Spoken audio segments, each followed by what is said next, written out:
Since we all inhabit the earth, all of us are considered Earthlings. There is no sexism, no racism, or speciesism in the term Earthling. It encompasses each and every one of us, warm or cold-blooded, mammal, vertebrate or invertebrate, bird, reptile, amphibian, fish, and human alike. Humans, therefore, being not the only species on the planet, share this world with millions of other living creatures as we all evolve here together. However, it is the human Earthling who tends to dominate the Earth, oftentimes treating other fellow Earthlings and living beings as mere objects. This is what is meant by speciesism. By analogy with racism and sexism, the term speciesism is a prejudice or attitude of bias in favor of the interests of members of one's own species and against those of members of other species. If a being suffers, there can be no moral justification for refusing to take that suffering into consideration. No matter what the nature of the being, the principle of equality requires that one's suffering can be counted equally with the like suffering of any other being.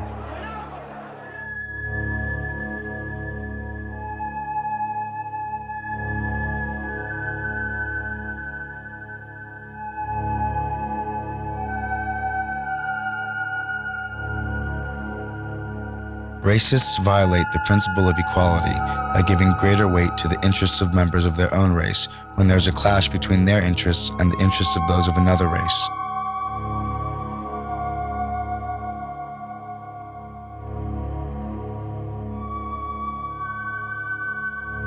Sexists violate the principle of equality by favoring the interests of their own sex.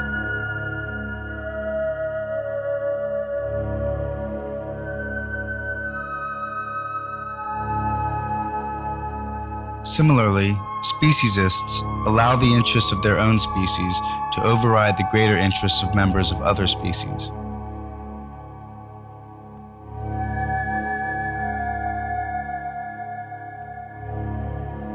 In each case, the pattern is identical.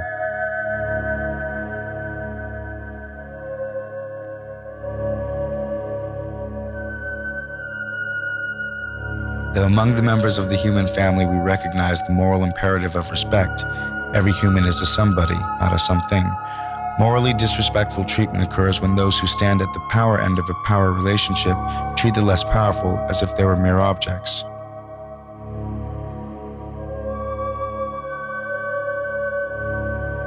The rapist does this to the victim of rape, the child molester to the child molested, the master to the slave. In each and all such cases, humans who have power exploit those who lack it. Might the same be true of how humans treat other animals or other Earthlings? Undoubtedly, there are differences, since humans and animals are not the same in all respects. But the question of sameness wears another face. Granted, these animals do not have all the desires we humans have. Granted, they do not comprehend everything we humans comprehend. Nevertheless, we and they do have some of the same desires and do comprehend some of the same things. The desires for food and water, shelter and companionship, freedom of movement and avoidance of pain. These desires are shared by non-human animals and human beings.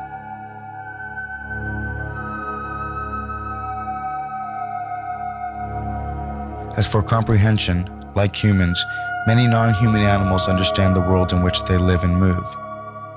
Otherwise, they could not survive. So beneath the many differences, there is sameness. Like us, these animals embody the mystery and wonder of consciousness. Like us, they are not only in the world, they are aware of it.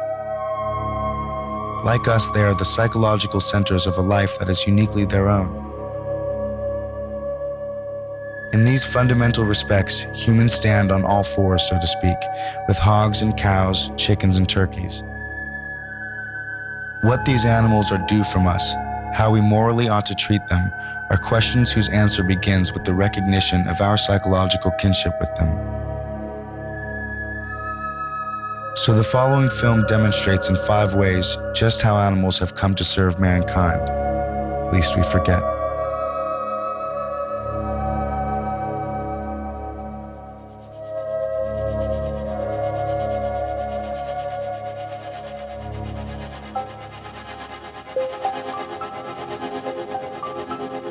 Nobel Prize winner Isaac Bashevis Singer wrote in his best-selling novel, Enemies, a Love Story, the following. As often as Herman had witnessed the slaughter of animals and fish, he always had the same thought.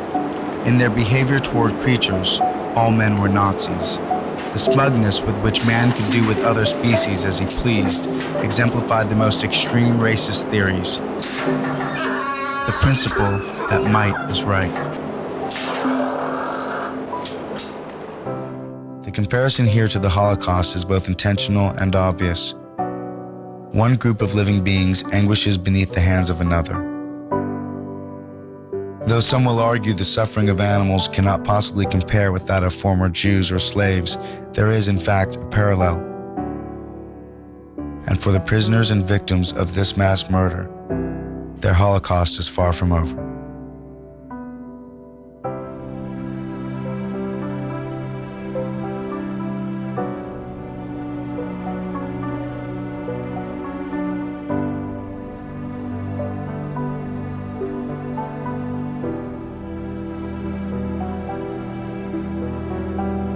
In his book, The Outermost House, author Henry Beston wrote, "We need another and a wiser and perhaps a more mystical concept of animals. Remote from universal nature and living by complicated artifice, man in civilization surveys the creatures through the glass of his knowledge and sees thereby a feather magnified and the whole image in distortion. We patronize them for their incompleteness, for their tragic fate of having taken form so far below ourselves. And therein we err, and greatly err. For the animal shall not be measured by man. In a world older and more complete than ours, they move finished and complete, gifted with extensions of the senses we have lost or never attained.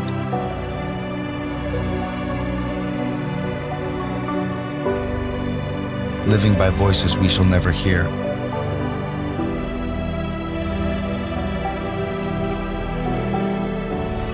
They are not brethren. They are not underlings. They are other nations, caught with ourselves in the net of life and time, fellow prisoners of the splendor and travail of the earth."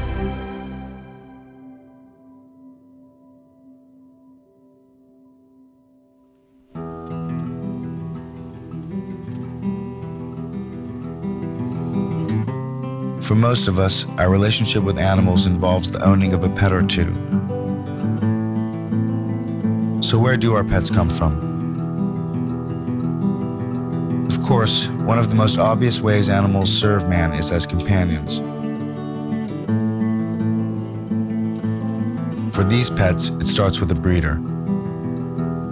Though not all breeders are considered professional. In fact, in this profession, just about anyone and everyone can be a breeder. For pet stores, most of their animals are acquired from puppy mills, even if they may not know it.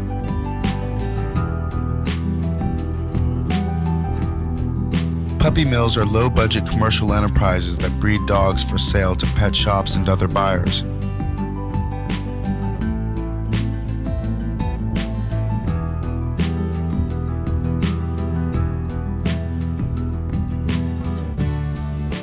They are often backyard operations that expose animals to filthy, overcrowded conditions with no veterinary care or socialization.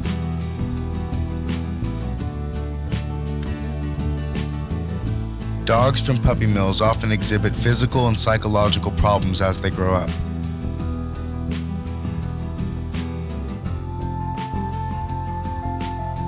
Strays, if they are lucky, will be picked up and taken to a shelter or pound where they can only hope to find a new home again.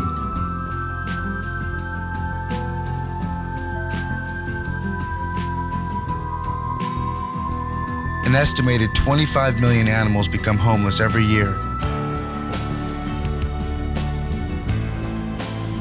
And as many as 27% of purebred dogs are among the homeless.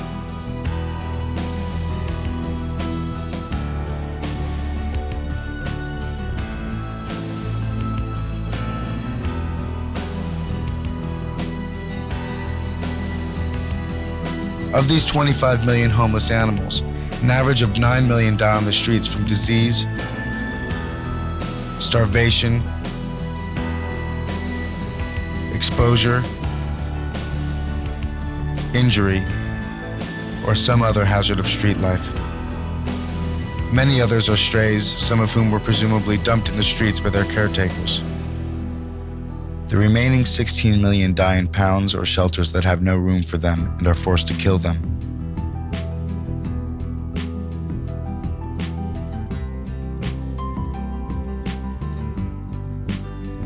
Sadly, on top of all this, almost 50% of the animals brought to shelters are turned in by their caretakers. Many people claim they don't visit shelters because it's depressing for them. But the reason animals are crowded into such dreary places as these is because of people's refusal to spay or neuter their pets. Several pet owners feel, particularly men for some reason, that neutering a pet emasculates the owner somehow. Or they may just want their children to someday experience the miracle of life, so to speak.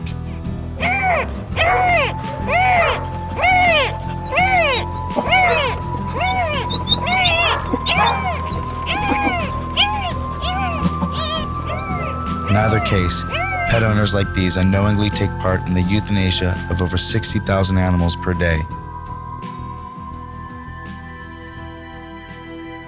Euthanasia, generally defined as the act of killing painlessly for reasons of mercy, is usually administered by an injection in the leg for dogs and sometimes in the stomach for cats.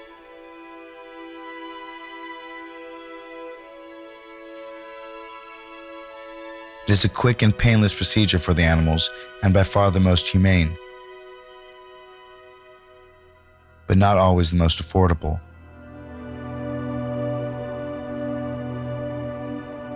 Due to the increase of euthanasia in shelters and the growing, constant demand for drugs like Euthasol, some shelters with budget constraints are forced to use gas chambers instead.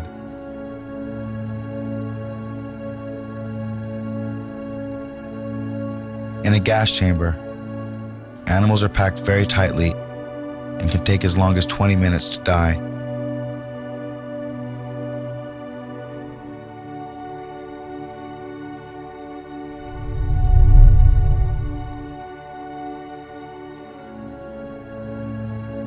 It is by far less merciful, more traumatic and painful,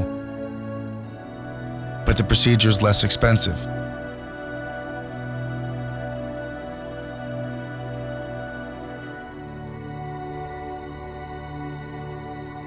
Perhaps some of the tough questions we should ask ourselves about animals that we keep as companions are: can we keep animals as companions and still address their needs?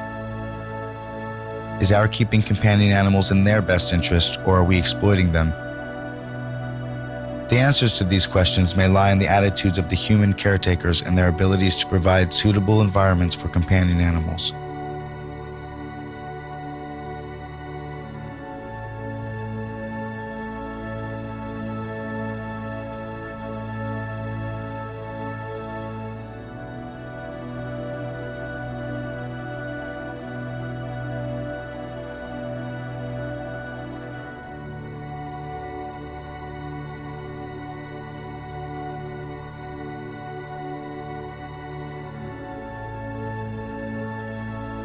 Most human beings are speciesists. This film shows that ordinary human beings, not a few exceptionally cruel or heartless humans, but the overwhelming majority of people take an active part, acquiesce in, and allow their taxes to pay for practices that require the sacrifice of the most important interests of members of other species, in order to promote the most trivial interests of our own species.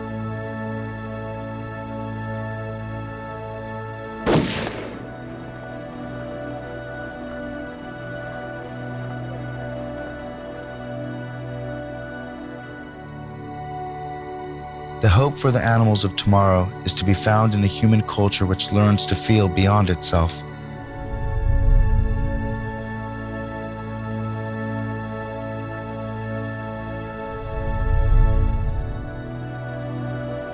We must learn empathy.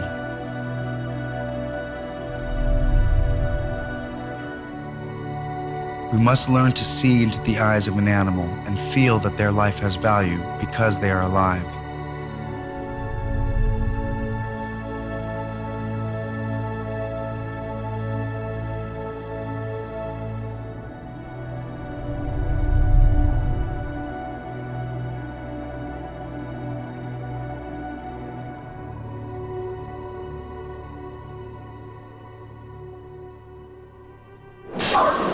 Oh, I missed. I missed you, honey. Will I get you again? I got you.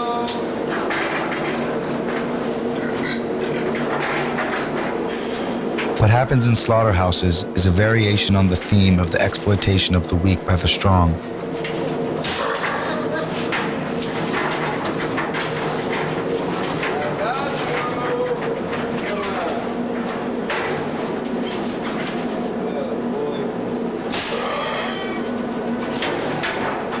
More than 10,000 times a minute, in excess of 6 billion times a year, just in the United States, life is literally drained from so-called food animals. Having the greater power, humans decide when these animals will die, where they will die, and how they will die. The interests of these animals themselves play no role whatsoever in the determination of their fate. Killing an animal is in itself a troubling act. It has been said that if we had to kill our own meat, we would all be vegetarians. Certainly very few people ever visit a slaughterhouse, and films of slaughterhouse operations are not popular on television. People might hope that the meat that they buy came from an animal who died without pain, but they don't really want to know about it. Yet those who, by their purchases, require animals to be killed do not deserve to be shielded from this or any other aspect of the production of the meat they buy. So where does our food come from? For those of us living on a meat diet, the process these animals undergo is as follows.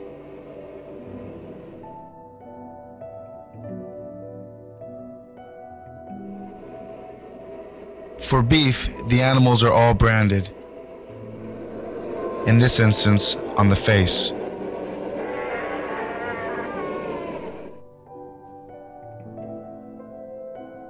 Dehorning usually follows, never with anesthetic, but rather a large pair of pliers.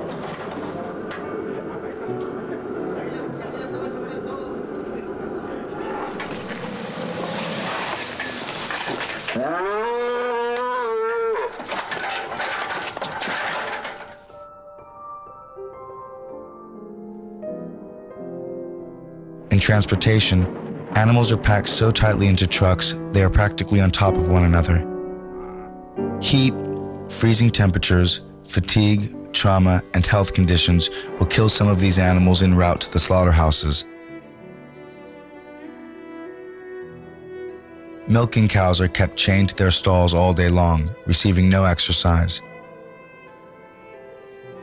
Pesticides and antibiotics are also used to increase their milk productivity.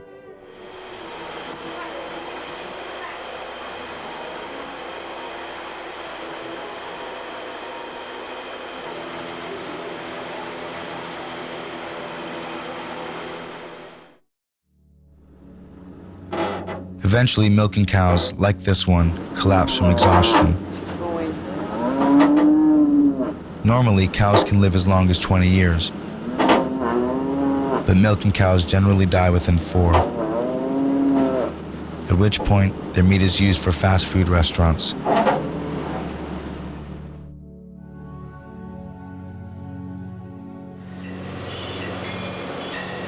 At this slaughterhouse, the branded and dehorned cattle are brought into a stall. The captive bolt gun, which was designed to reduce animals unconscious without causing pain, fires a steel bolt that is powered by compressed air or a blank cartridge right into the animal's brain.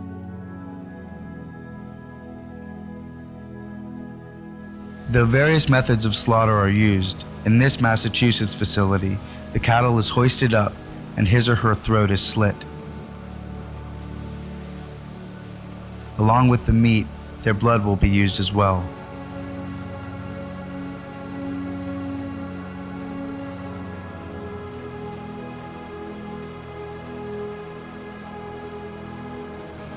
Though the animal has received a captive bolt to the head, which is supposed to have rendered him or her senseless, as you can see, the animal is still conscious. This is not uncommon. Sometimes they are still alive even after they have been bled and are well on their way down the assembly line to be butchered.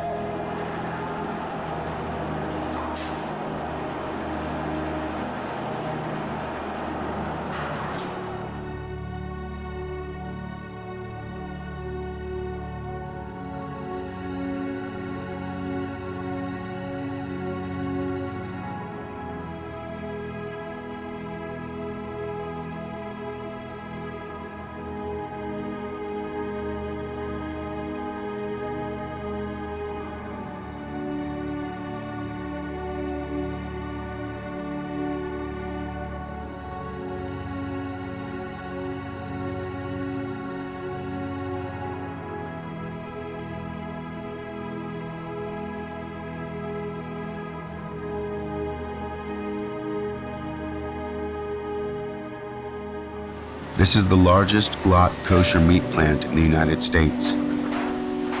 Glatt, the Yiddish word for smooth, means the highest standard of cleanliness.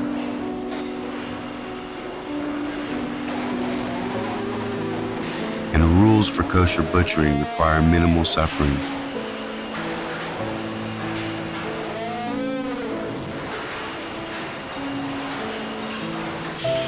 The use of electric prods on immobilized animals is a violation.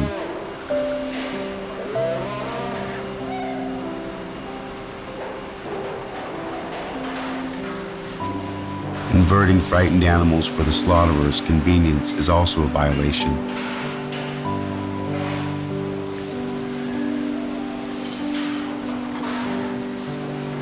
The inversion process causes cattle to aspirate blood or breathe it in after incision. Ripping the trachea and esophagus from their throats is another egregious violation, since kosher animals are not to be touched until bleeding stops.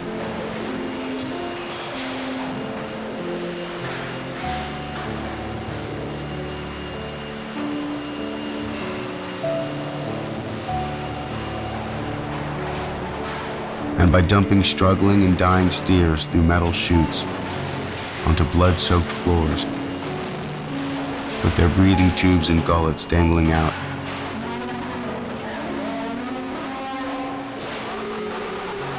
This sacred task is neither clean or compassionate. Shackling and hoisting is ruled yet another violation, nor does it correspond to the kosher way of treating animals. If this was kosher, death was neither quick nor merciful.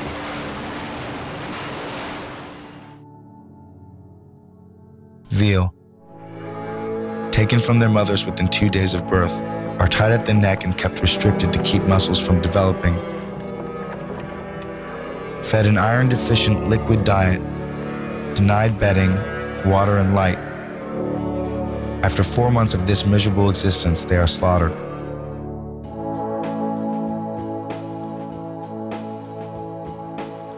Sows in factory farms are breeding machines, kept continually pregnant by means of artificial insemination. Large pig market factories will manufacture, as they like to call it, between 50,000 and 600,000 pigs a year each.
Tail docking is a practice derived from the lack of space and stressful living conditions, so as to keep pigs from biting each other's tails off. This is done without anesthetic. Ear clipping is a similar procedure, also administered without anesthetic.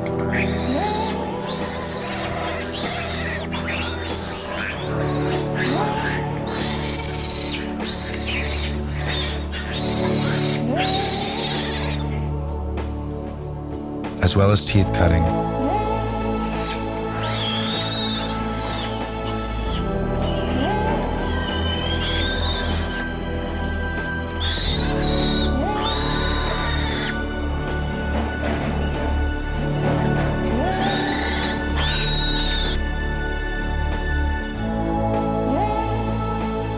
Castration is also done without painkillers or anesthetic, and will supposedly produce a more fatty grade of meat.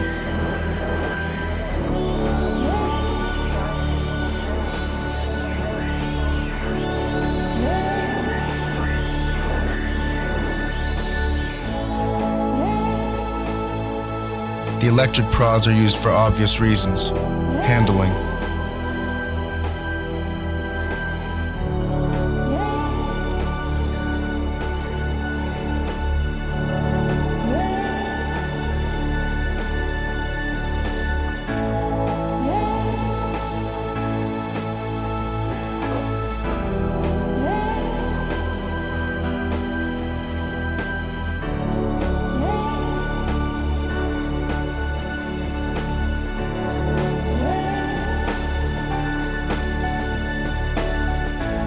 Electrocution is another method of slaughter, as seen here.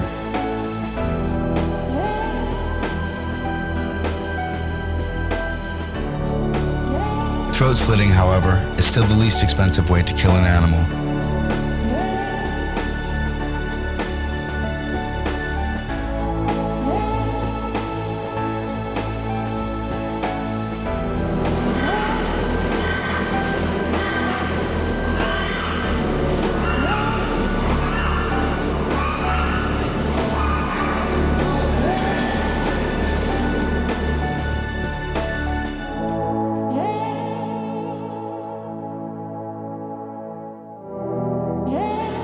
After knife sticking, pigs are shackled, suspended on a bleed rail, and immersed in scalding tanks to remove their bristle.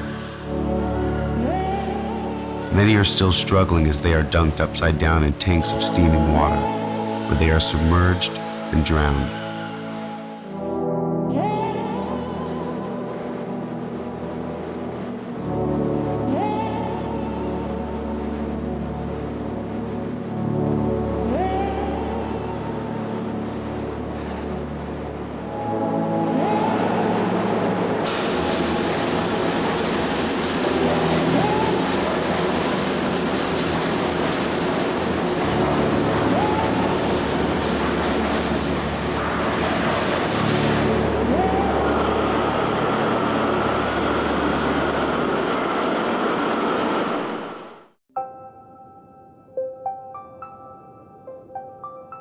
In regard to poultry, Americans currently consume as much chicken in a single day as they did in an entire year in 1930.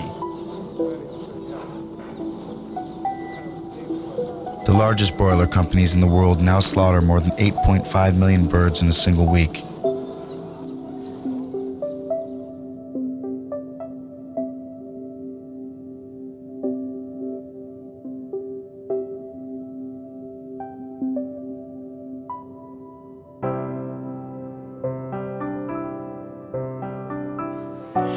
Debeaking prevents feather pecking and cannibalism in frustrated chickens, caused by overcrowding in single areas where they are unable to establish a social order.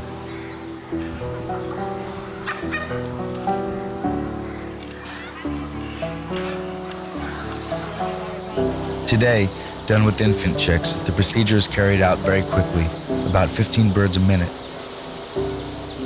Such haste means the temperature and sharpness of the blade varies, resulting in sloppy cutting and serious injury to the bird. As for their living conditions, anywhere from 60 to 90,000 birds can be crowded together in a single building.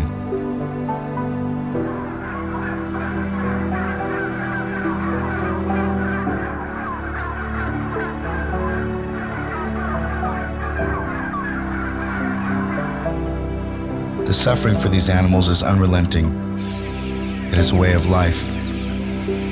Although their beaks are severed, they attempt to peck each other.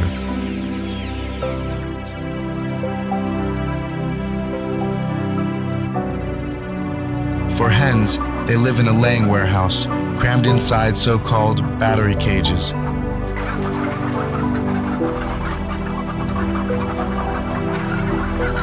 Many lose their feathers and develop sores from rubbing against the wire cage.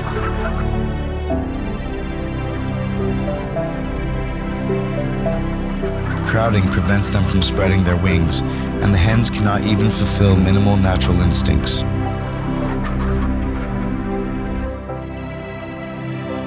During transportation, all animals suffer, and many die. And they suffocate when other animals pile on top of them in overcrowded, poorly loaded cages.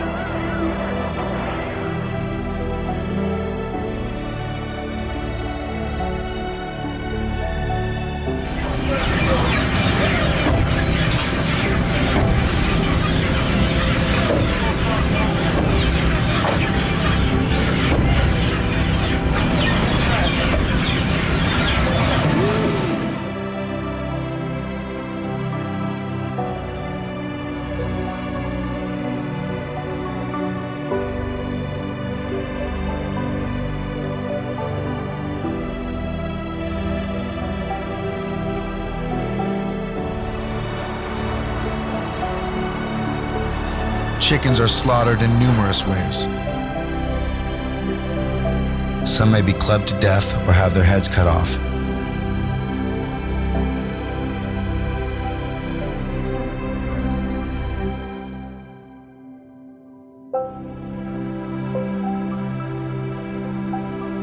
But most are brought through the assembly lines of factory farms.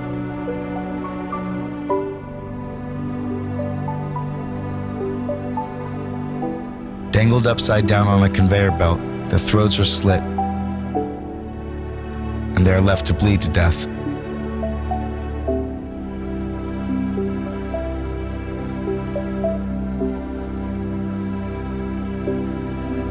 Others may be placed headfirst in tubes to restrict their movement while they slowly bleed to death.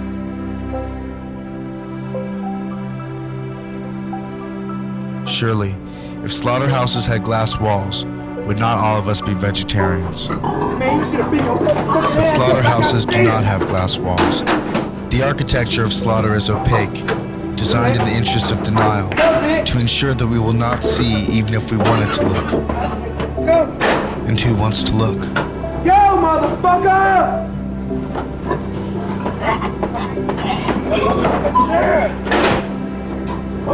Better fucking stop! Let's go! Let's go!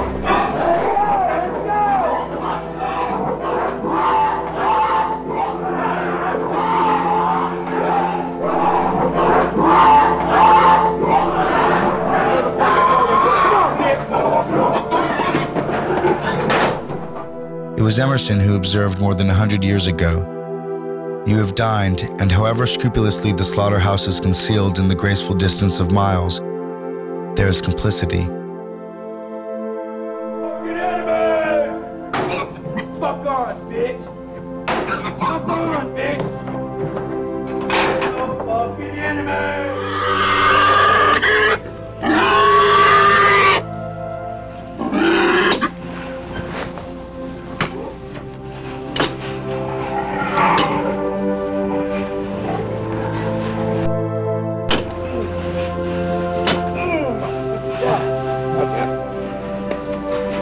You sure about that?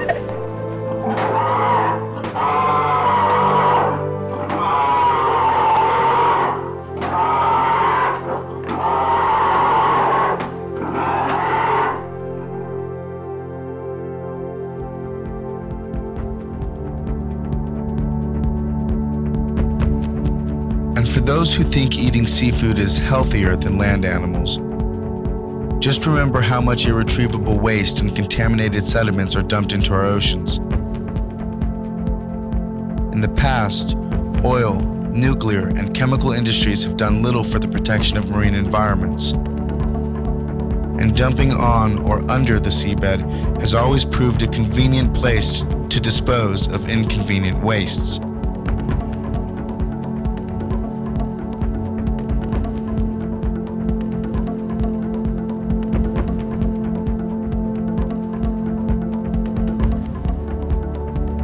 Today's commercial fishers intensify this situation on massive scales. They use vast factory trawlers the size of football fields and advanced electronic equipment to track and catch fish.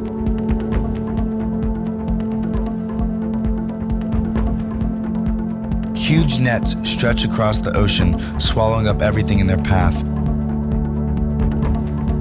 These factory trawlers, coupled with our increased appetites for seafood, are emptying the oceans of sea life at an alarming pace.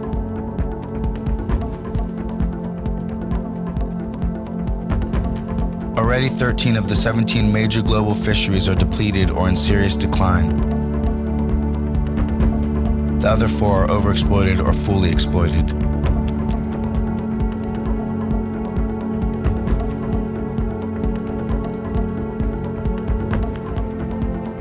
The recent outbreak of Pfiesteria, a microorganism 1,000 times more potent than cyanide, spawned from millions of gallons of raw hog feces and urine, poured into rivers, lakes, and oceans, turning their ecosystems into unflushed toilets, is proving the most alarming. Threatening sea life and humans alike, Pfiesteria has killed over 1 billion fish, the Southeast's largest fish kill on record, and it's spreading. Traces of Pfiesteria have already been found from Long Island to the Florida Gulf at distances of up to 1,000 miles.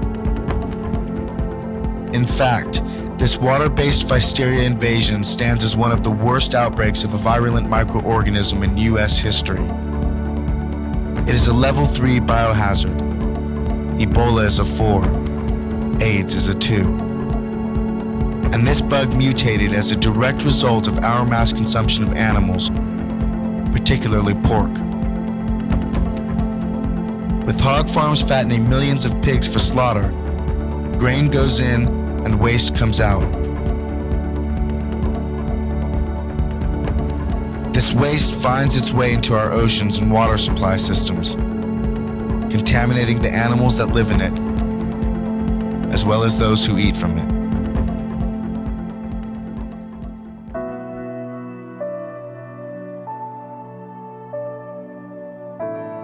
Finally, whaling. Though the International Whaling Commission prohibited commercial whaling in 1985, many countries continue to kill whales for their so-called exotic meat.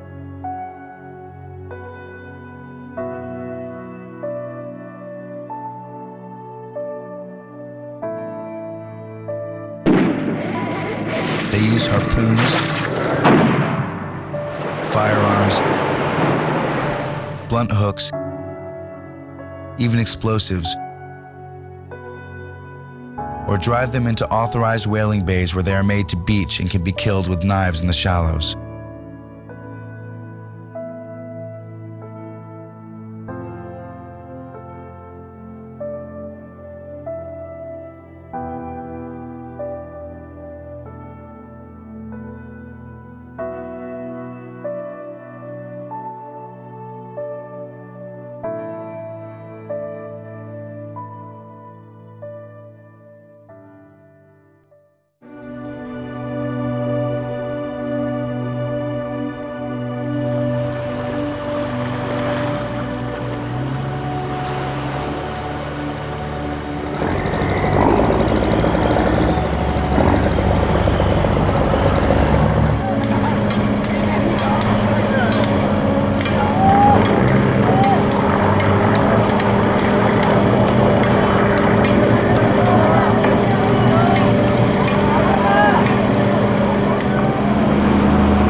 But as though cruelty toward animals raised for food wasn't enough, we've also found ways of making use of them for all our clothes.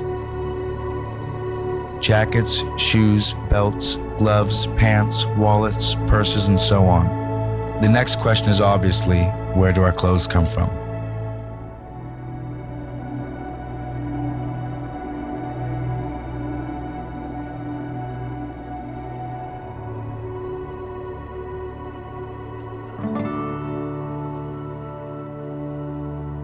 The demand for leather comes primarily from the United States, Germany, and the UK. Just about everybody wears it, with little or no thought of where it came from. Thousands of India cows are slaughtered each week for their skins, purchased from poor families in part of rural India who sell them only after the assurance that the animals will live out their lives on farms.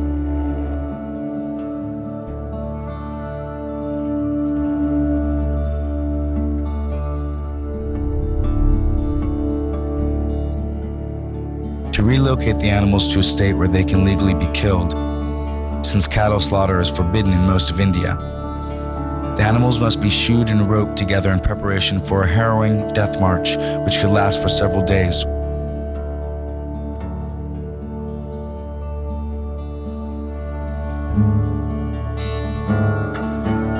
Forced to walk through the heat and dust without food or water, coupled with the sheer stress of this terrifying experience for them, many of the animals collapse and are unable to continue.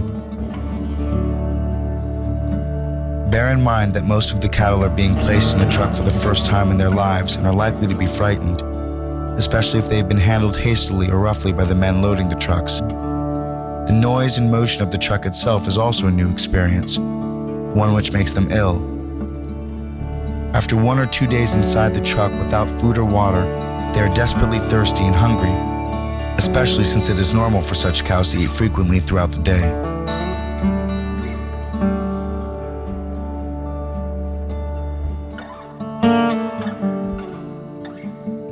But when the cattle become weary and grow faint, the bones in their tails are broken in an effort to get them back up on their feet. This is done by repeatedly pinching the tail in several areas.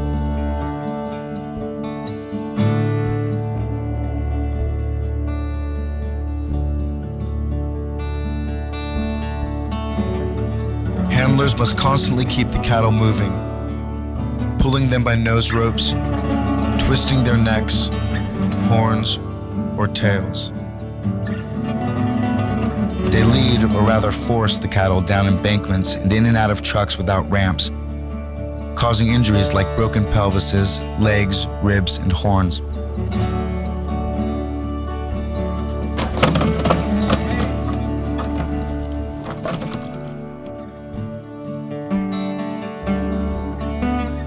Chili pepper and tobacco are also used to keep the animals walking. This practice is done by rubbing the pepper directly into their eyes in order to stimulate the animal back onto his or her feet.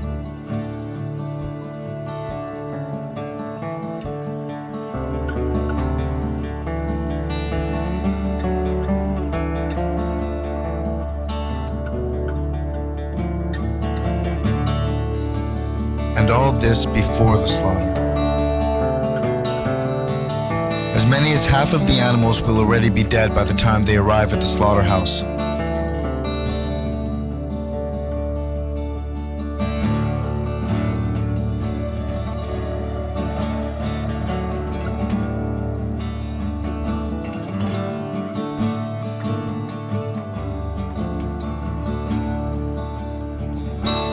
But to make the experience even more traumatic and terrifying, they are often killed in full view of each other. And instead of the required quick slice across the throat with a sharp knife, they are generally killed through hacking and sawing with a dull blade.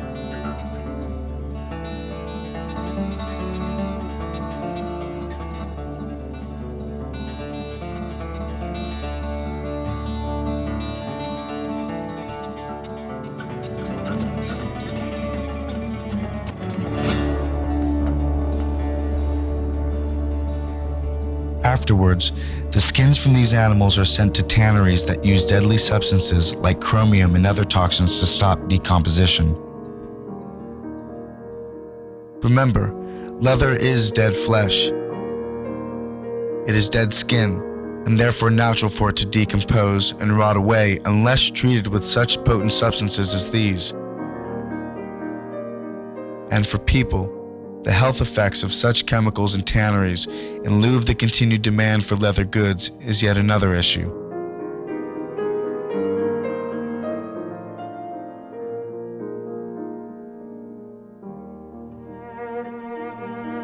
Ultimately, leather from Indian cattle make their way to clothing stores all around the world.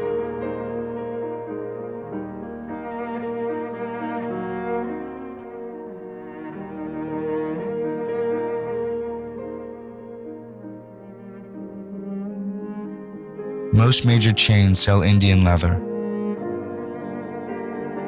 Leather that comes from completely different cows than those we eat.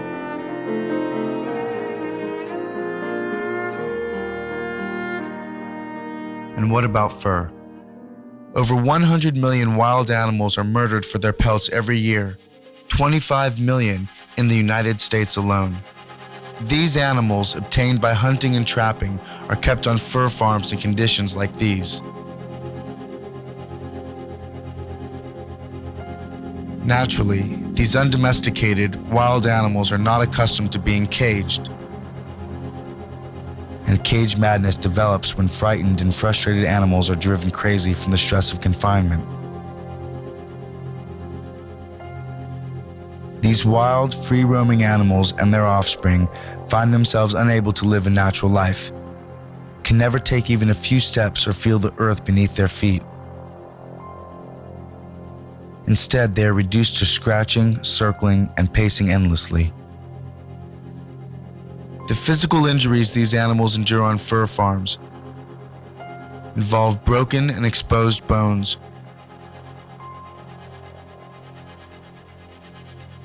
blindness, ear infections, dehydration and malnutrition, exposure to freezing temperatures, lack of veterinary care, and slow death.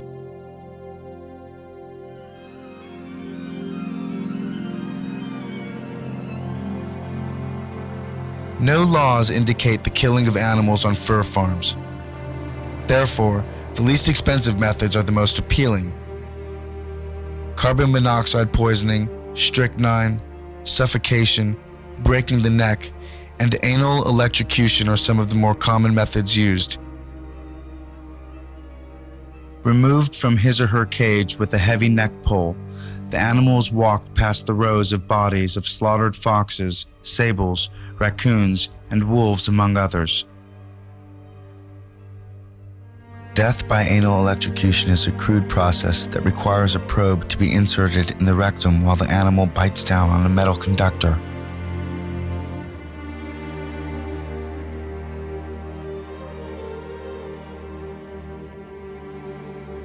Oftentimes, this inept procedure must be repeated to actually kill the animal.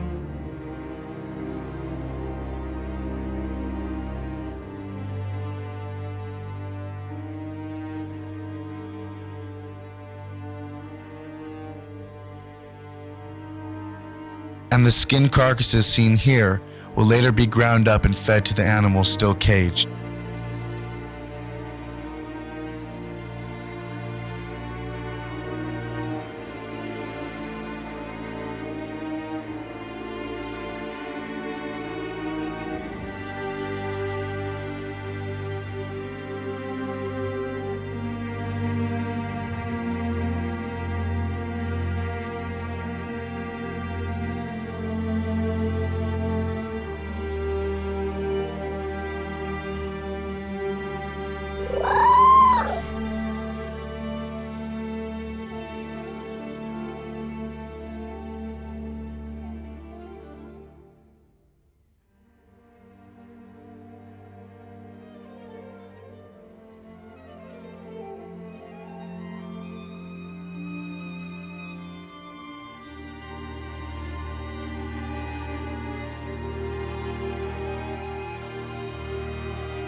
How much is this run?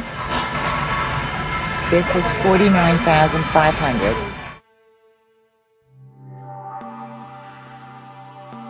And so we move on to entertainment. Mark Twain once said, "Of all the creatures ever made, he, man, is the most detestable. He's the only creature that inflicts pain for sport, knowing it to be pain."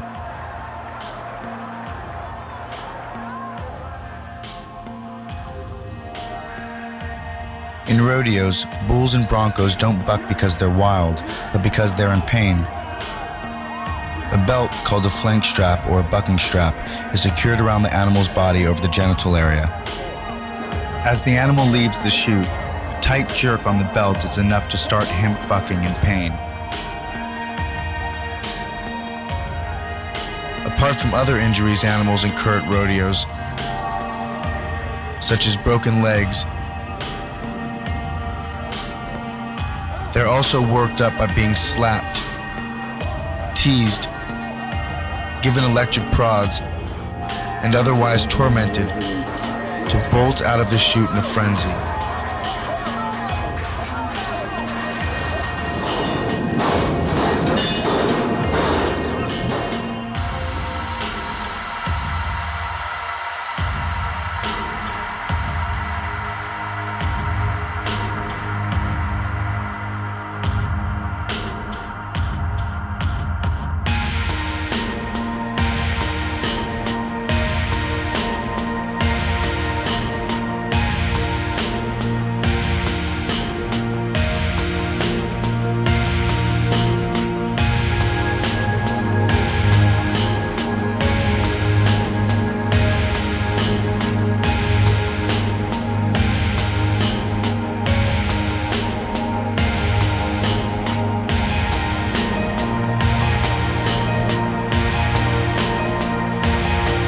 Roping, as seen here, involves throwing a rope around the neck of a frightened animal running full speed, jerking the poor creature to a halt, and slamming him or her to the ground.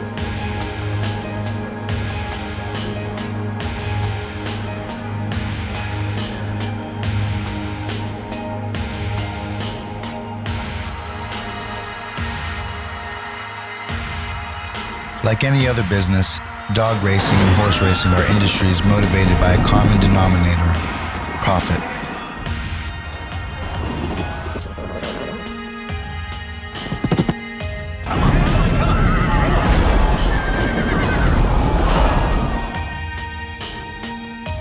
At fairgrounds across the country, animals are used to race, bet with, and spectate over. Training for these events is accomplished by withholding food and sometimes water. These animals, unfamiliar with their surroundings, the noise, the crowds, even what they're supposed to be doing, are all too often injured and discarded in pointless, trivial, outlandish contests designed to make profits and entertain.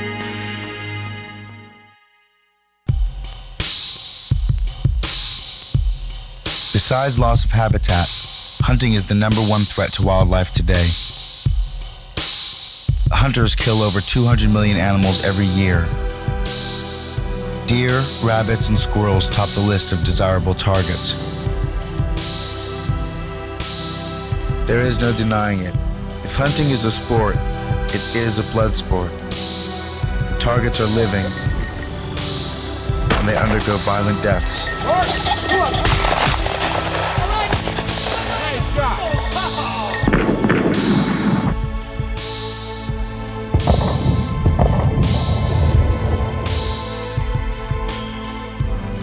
Fishing is also a death sport, wherein the non-human animal suffers. Researchers have distinguished that fish show pain behavior the same way mammals do. Anatomically, physiologically, and biologically, the pain system in fish is virtually the same as in birds and mammals. In other words, fish are sentient organisms, so of course they feel pain.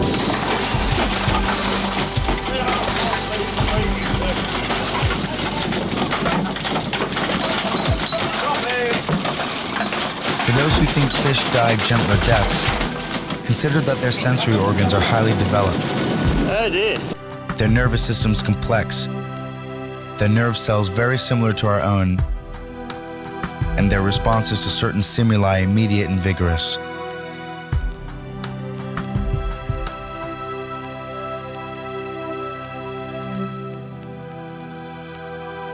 When going to the circus, rarely do we stop for a moment and consider what incites an animal to do something unnatural, even dangerous, such as jumping through flames, balancing on one foot, or or diving into water from shaky platforms high in the air.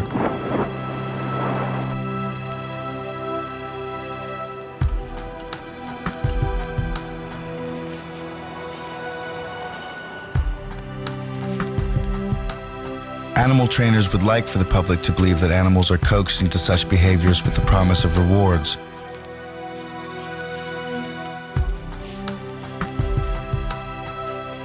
But the truth is that animals perform because they fear punishment. Let's go. Let's go. Let's go. Pancho, let's go. Pancho, let's go.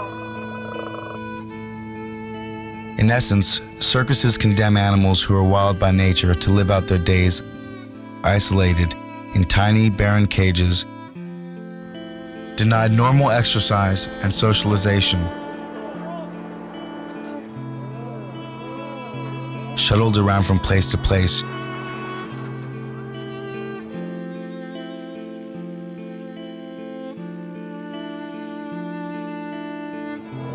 and shackled in chains for up to 95% of their lives.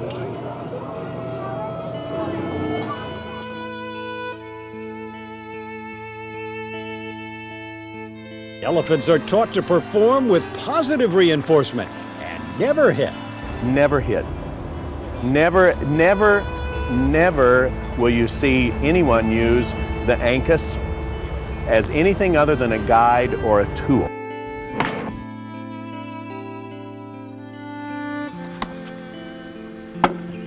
No. No! No. No, no, no, no, no, no, no, no, no, no. Dominance, subservience, and pain are integral parts of the training process.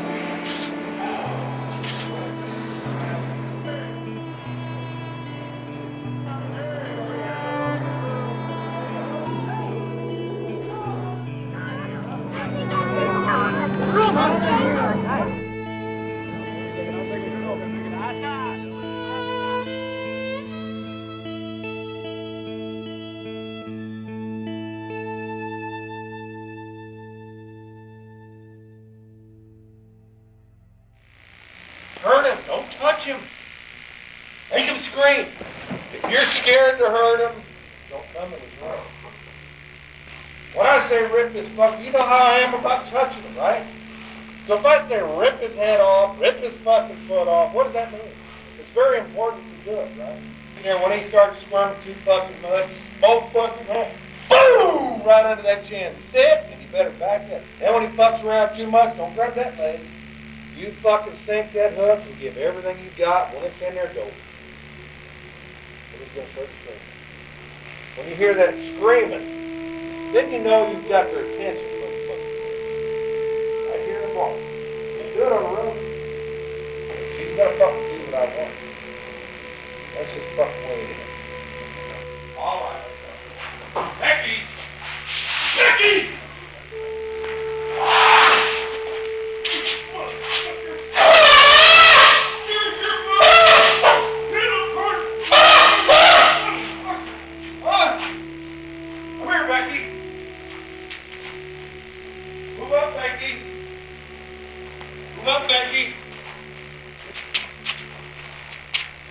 All right, Tub. Daddy, come here, Tracy, Tub. Hey, get moving. Hey, Becky, go on, move up. Hey, I'm alive. I'm not a dead man. Move up. Come in line. Come in line, Becky. Yeah, come here. Yeah, come in line. Come here, Tommy. Why do they have to go through that? Because you motherfuckers don't want to listen.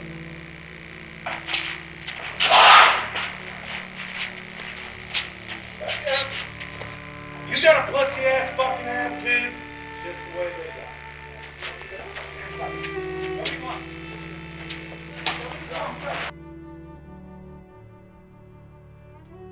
got. We know animals feel. They feel fear, loneliness, and pain just like humans do. What animal would choose to spend their entire life in captivity if they had a choice?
Zoos.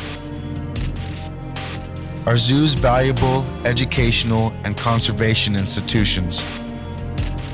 Sure, zoos are interesting, but they're only educational in the sense that they teach a disregard for the natures of other living beings. Besides, what can we learn about wild animals by viewing them in captivity? Zoos exist because we are intrigued by exotic things. And to zoo goers, zoo animals are just that, things. In both cases, at circuses or zoos, wild and exotic animals are captured, caged, transported, and trained to do what humans want them to do.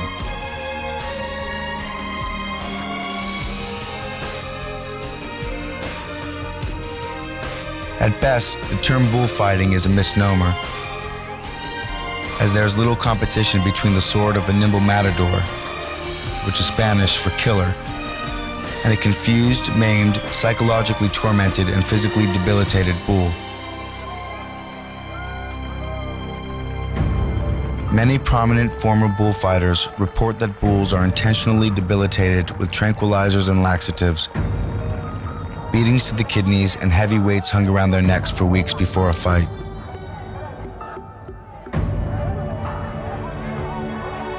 Some of the animals are placed in darkness for 48 hours before the confrontation, then are released blinded into the bright arena.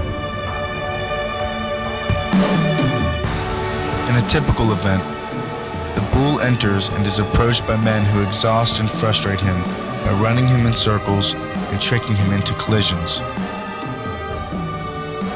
When the bull is tired and out of breath, he is approached by picadors who drive lances into its back and neck muscles, twisting and gouging to ensure a significant amount of blood loss and impairing the bull's ability to lift his head. Then come the banderilleros, who distract and dart around the bull while plunging more lances into him. Weakened from blood loss, they run the bull in more circles until he is dizzy and stops chasing.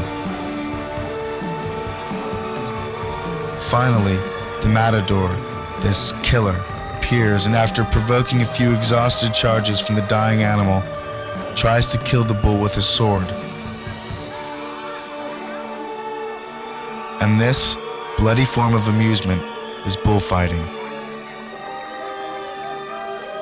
The pleasure derived from all of these activities and sports, a communion with nature, some would say, can be secured without harming or killing animals. The commercial exploitation of wildlife erroneously assumes that the value of wild animals is reducible to their utility relative to human interests, especially economic interests.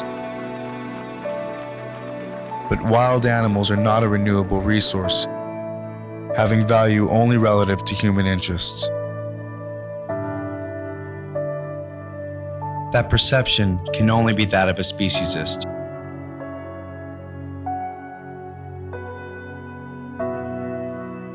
Nevertheless, these practices exist only because we do not take seriously the interests of other animals.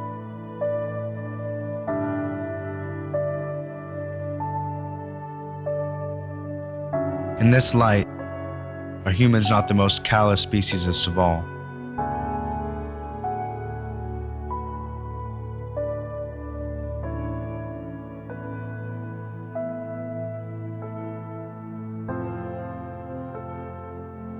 The term vivisection is used to apply to all types of experiments on living animals and is said to be a form of medical science.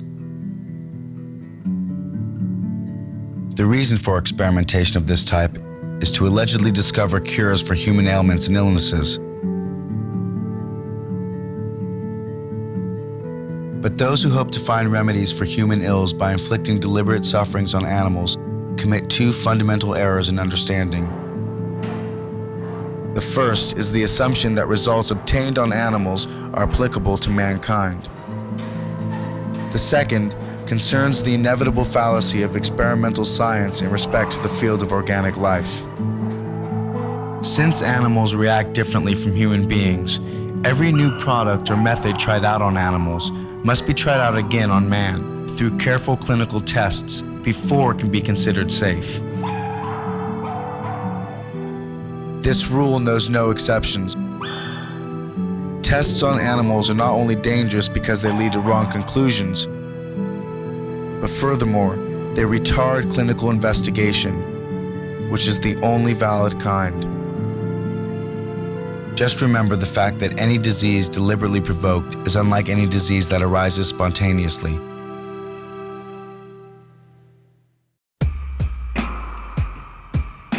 Unfortunately, such methods still sail today under the flag of science, which is an insult to true science, as well as human intelligence.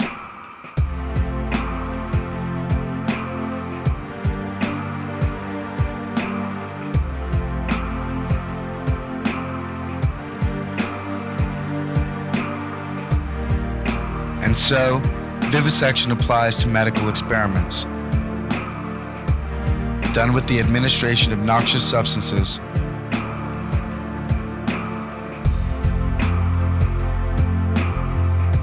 electric or traumatic shocks,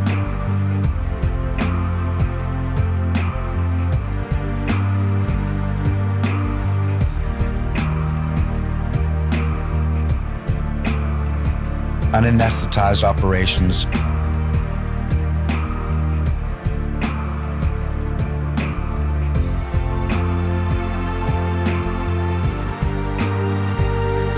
burns,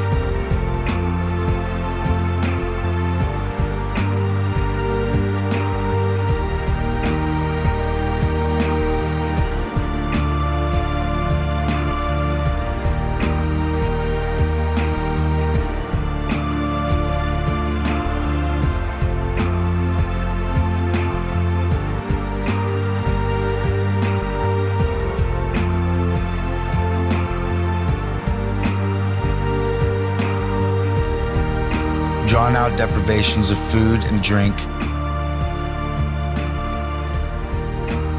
physical and psychological tortures that lead to mental imbalance, infections, and so on. Head injury research involves partially or fully conscious baboons strapped down with restraints and their heads cemented into a metal helmet, which will be thrust at a 60-degree angle at a force of up to 1,000 Gs.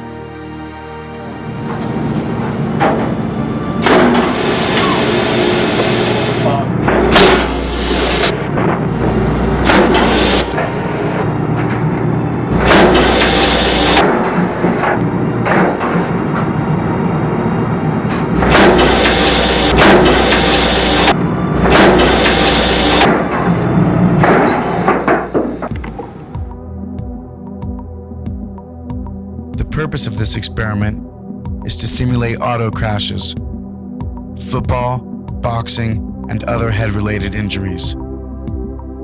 And this process is often repeated again and again on the same animals. And finally, military research. This one speaks for itself. From sending monkeys into outer space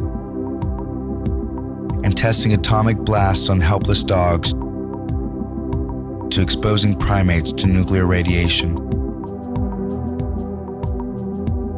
20 years ago, the number of animals dying of tortures through the practice of vivisection was astronomical, estimated at 400,000 per day worldwide, and growing at an annual rate of 5%. Today, that number is almost beyond comprehension. 19,000 per minute, 10 billion per year.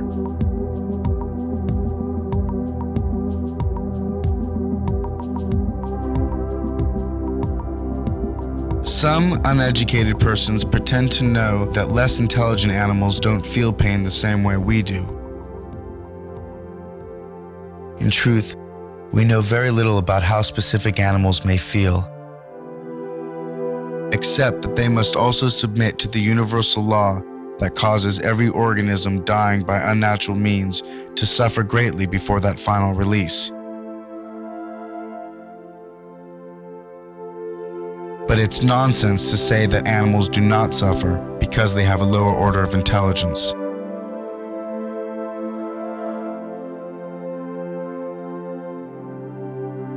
Pain is pain, conveyed by nerves to the brain, and there are other nerves than those of intelligence. Nerves such as sight, smell, touch, and hearing.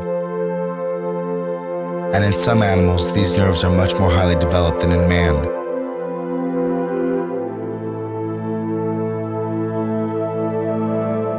We know that there has never been an epoch in which we can learn something about the physiology of man by torturing animals.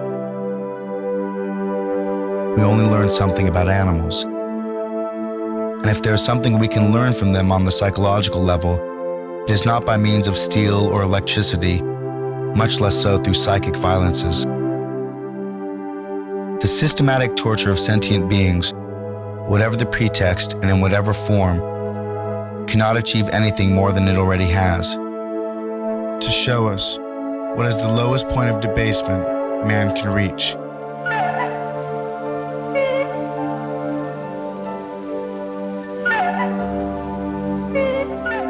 If that's what we want to know.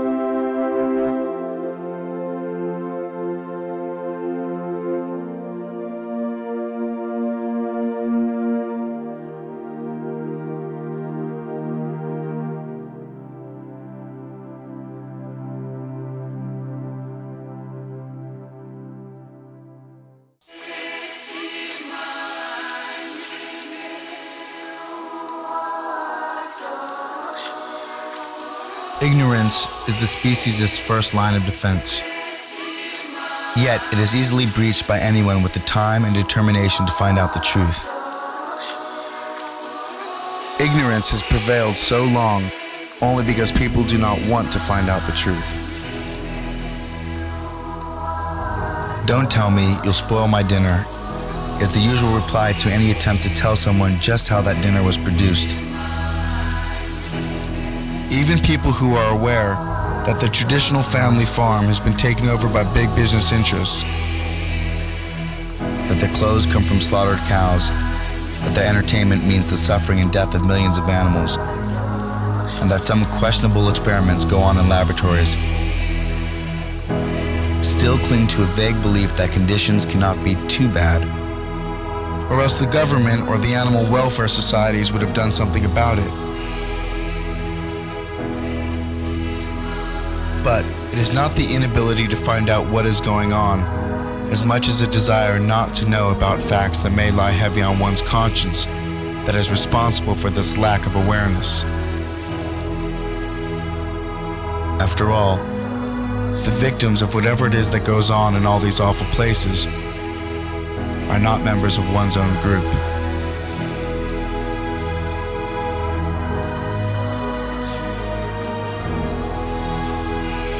all comes down to pain and suffering. Not intelligence, not strength, not social class or civil right. Pain and suffering are in themselves bad and should be prevented or minimized, irrespective of the race, sex, or species of the being that suffers. We are all animals of this planet. We are all creatures. And non-human animals experience sensations just like we do. They too are strong, intelligent, industrious, mobile, and evolutional. They too are capable of growth and adaptation. Like us, first and foremost, they are Earthlings. And like us, they are surviving. Like us, they also seek their own comfort rather than discomfort. And like us, they express degrees of emotion. In short, like us, they are alive. Most of them being, in fact, vertebrae, just like us.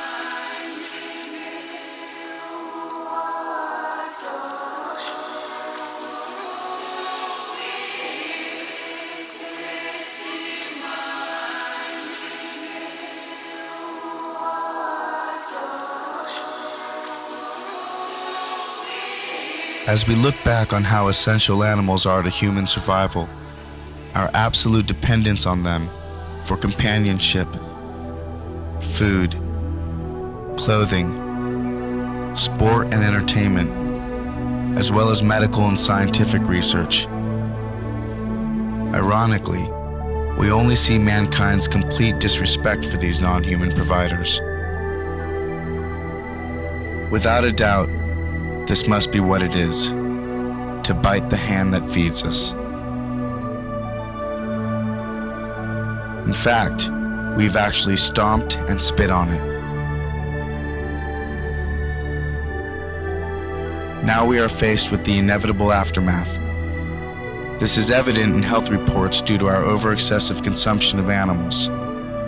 Cancer, heart disease, osteoporosis, strokes, kidney stones, anemia, diabetes, and more. Even our food has now been affected, and at its very source. With antibiotics used to promote weight gain in animals who can't gain weight under the stressful, overcrowded living conditions in factory farms. With the overuse of pesticides and insecticides, or artificial hormones designed to increase milk production, litter size, and frequency. With artificial colors, herbicides, larvicides, synthetic fertilizers, tranquilizers, growth and appetite stimulants. It's no wonder that mad cow disease, foot and mouth disease, physteria, and a host of other animal-related abnormalities have been unleashed on the human public. Nature is not responsible for these actions. We are.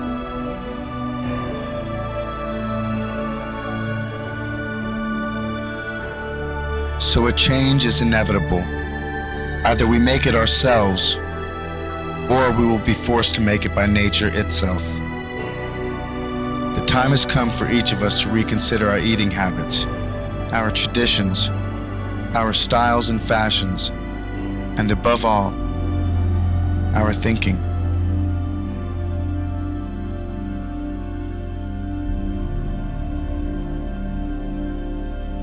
So if there's any truth to the age-old saying, what goes around comes around, then what do they get for their pain? Do we even give it a second thought? If what goes around comes around, what do they get for their pain?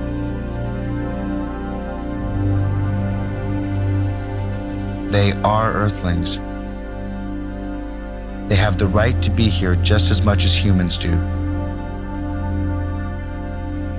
Perhaps the answer is found in another age-old saying, and one equally true. We reap just what we sow.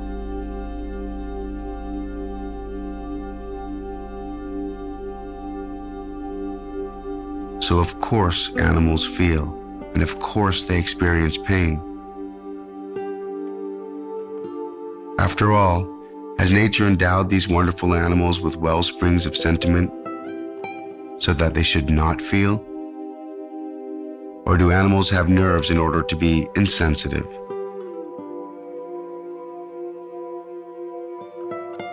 Reason demands a better answer. But one thing is absolutely certain. Animals used for food, used for clothing, used for entertainment, and in scientific experiments, and all the oppression that is done to them under the sun, they all die from pain. Each and every one. Isn't it enough that animals the world over live in permanent retreat from human progress and expansion?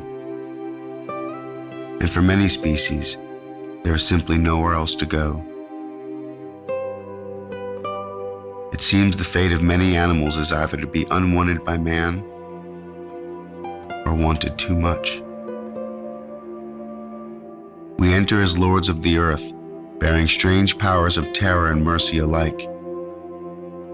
But human beings should love animals as the knowing love the innocent, and the strong love the vulnerable. When we wince at the suffering of animals, that feeling speaks well of us, even if we ignore it.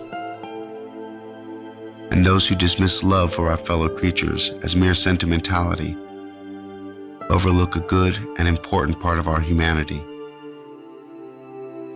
But it takes nothing away from a human to be kind to an animal.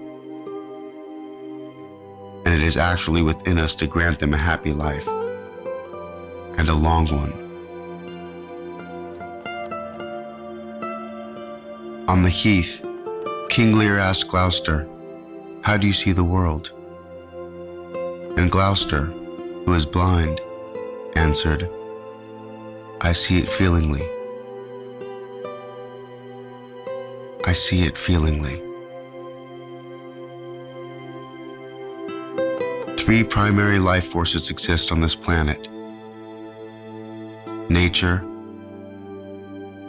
animals, and humankind.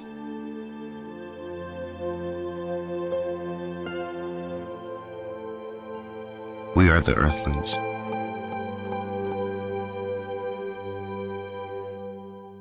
Make the connection.